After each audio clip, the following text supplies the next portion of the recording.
Hello class, I welcome you all to this session. This session we are going to learn about the types of partnerships. Now, partners, we studied what are the various types of partners. Now, we are going to discuss about what are the various types of partnerships. Okay. First one is classified based on duration. Now, partnership at will, particular partnership. So, based on duration, time period, partnership at will, particular partnership. So, it exists at will. What do you mean by will?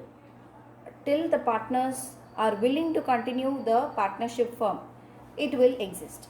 So, that is called as partnership at will. Particular partnership is conducted, it is done, it is entered into an agreement for an accomplishment of a particular project or a particular event. Okay, so for accomplishment of a particular project, till that project is to be done, the partnership is valid. Once the project is over, the partnership will be dissolved. So example for construction of buildings or construction of construction of dam. So you have this kind of a thing. So for accomplishment of a particular project, continues as long as partners want to. So here it dissolves automatically when the purpose is over. So when time duration expires, see, it is either on the completion of a particular project or the duration of time period. Say for example 5 years or 2 years or 3 years, or till the project is being completed. So I'm sure that you are able to follow this classification based on duration. The next one is types of partnership classification based on liability. Now you have based on liability, it is called as general partnership and limited partnership. You would have heard that term called as LLP, limited liability partnership. So that's what meant by limited partnership. So general partnership, liability of partner is unlimited and joint. Under limited partnership, liability of at least one partner is unlimited, whereas the other partner it is limited. So under limited partnership also, one partner's liability, that Baliyad partner, will be having an unlimited liability. He is the Baliyad, no? It's like he alone should face this unlimited liability. Generally, he may be an expert, or generally he may be the person who is responsible for carrying out this partnership, limited partnership. So he is having unlimited, other partners will be having a limited liability. The second difference is all partners have right to participate in management.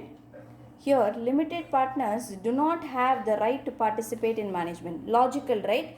Because their liability is limited, you cannot expect them to come and participate in the management of the concern.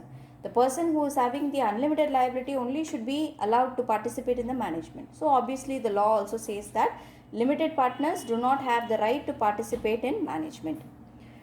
The third difference is their acts are binding on each other as well as on the firm. See, whatever is the action that's been taken, or whatever is the activities of the partners related to the business, is binding on the other partner. As I told you, if one partner is engaged in a suppose he is engaged in a smuggling or drug dealing, which is illegal, which is not lawful, right? So that kind of an activity without the knowledge of other partners, it is also binding on the other partners. Okay, you may think that he is not to inform the other partners, but even though he is not informed, if he is done this business on the name of the partnership firm, then his act will be binding on the other partner. If the police comes to know about such activity, they will take action against all the partners. So their acts are binding on each other as well as on the firm. Their acts do not bind their firm or other partners. So they are independently working. So even though they do something like that, they alone will be liable for that, not other partners or not the firm. Okay, so their act do not bind their firm, that is their firm, the LLP or the other partners. The fourth difference is registration of the firm is optional. Here registration of the firm is compulsory.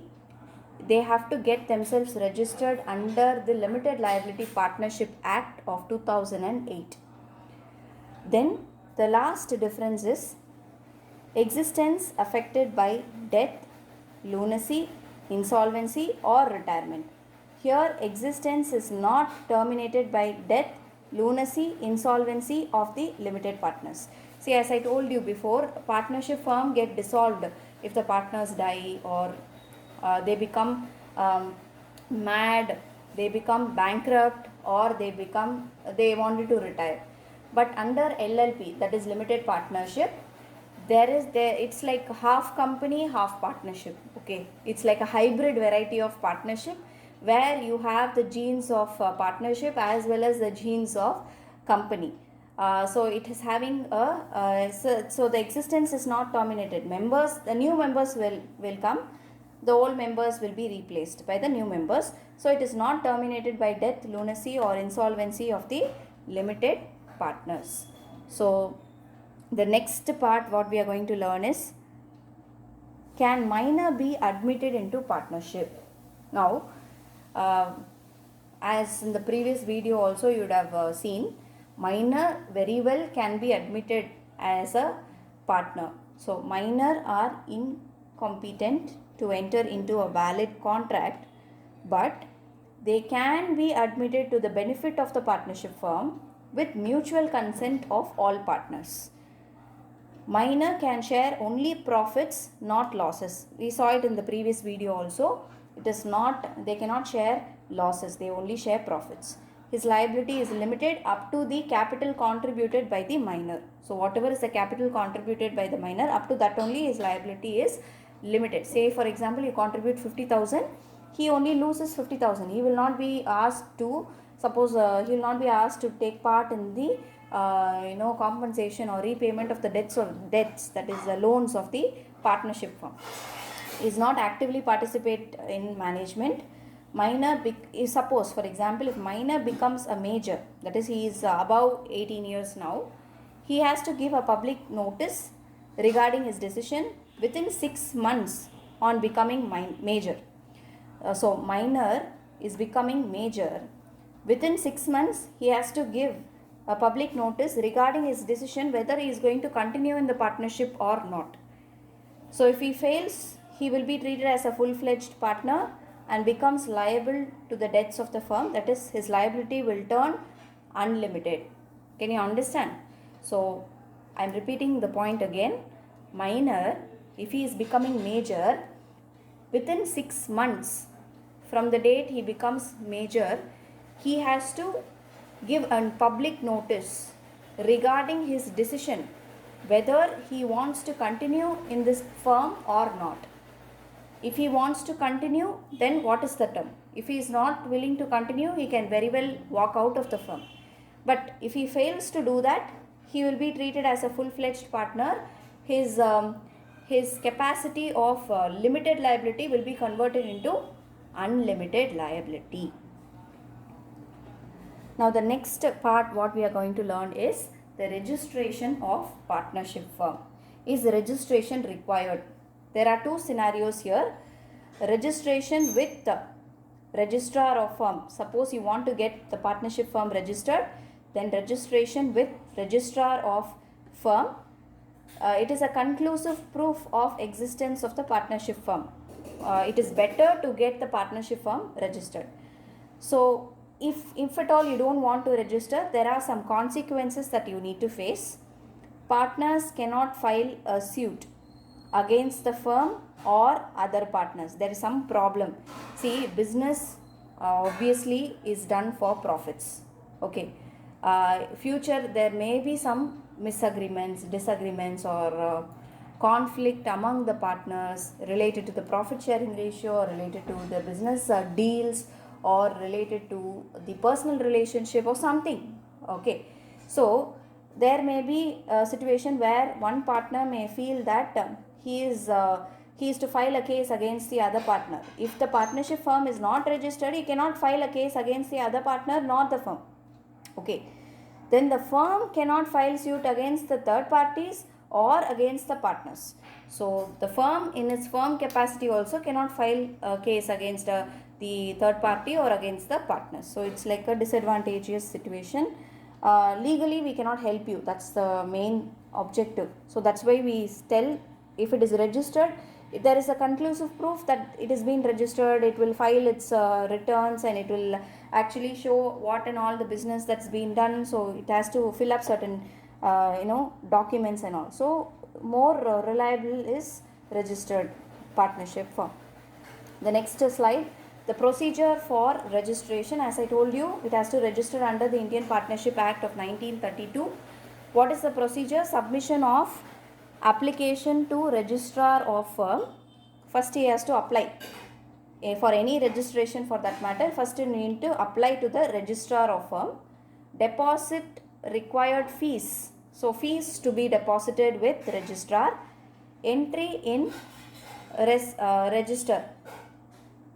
This is register.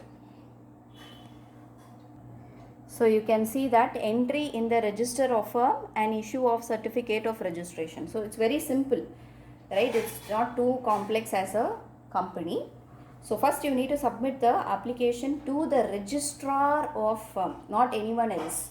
So you need to submit only to the registrar of firm. Deposit the fees with the registrar. On verification of the application and the collection of fees, the registrar will enter in the register of the firm and issue certificate of registration. Once certificate of registration is issued, your firm is registered. Okay. Then you need to know about what is partnership deed.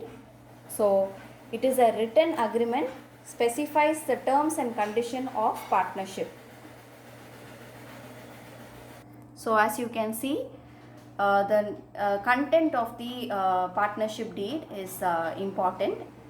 The name of firm, nature of business and location, duration of business, capital contribution made by each partner, profit and loss sharing ratios.